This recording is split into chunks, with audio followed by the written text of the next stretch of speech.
Hi, Jay. Dave Dunn, Olympia, Washington.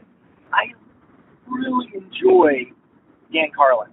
I like his Common Sense podcast. I like his history podcast. I think he's got a really unique perspective. And it creates a little dissonance anytime I find myself disagreeing with him.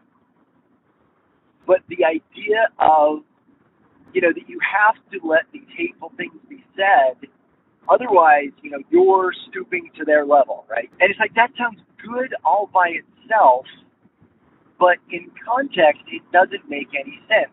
As a fan of analogies, if you're being attacked, like literally on the street in a bar, and somebody attacks you and is punching you, grabs a sharp object, you are going to fight back. There's no sense of the high-mindedness. Well, you should just, be a pacifist. And because if you fight back, you're stooping to their level. It's like, well, yeah, I guess on an intellectual level, you are stooping to your level, to their level. But the alternative is not to have a rational discussion. The alternative is to, that's not possible to die, so you fight back.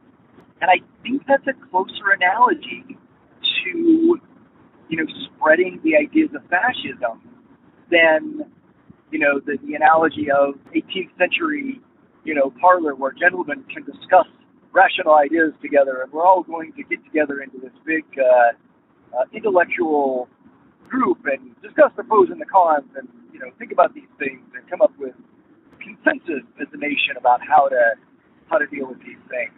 Because the other side of this conversation doesn't want to have a rational conversation. They want to exterminate the opposition. So, yeah, intellectually and I think probably ethically and morally, you want to stay on that higher plane. You want to believe that rational people can work these things out in conversation, but in practice that isn't how it works. If you keep talking when, the other fellow pulls out a weapon, you don't get to talk very much longer unless you respond to that in some way. So, I don't know. I don't know what to think of it. I'm still processing it, I guess. Anyhow, thanks a lot. We'll talk later.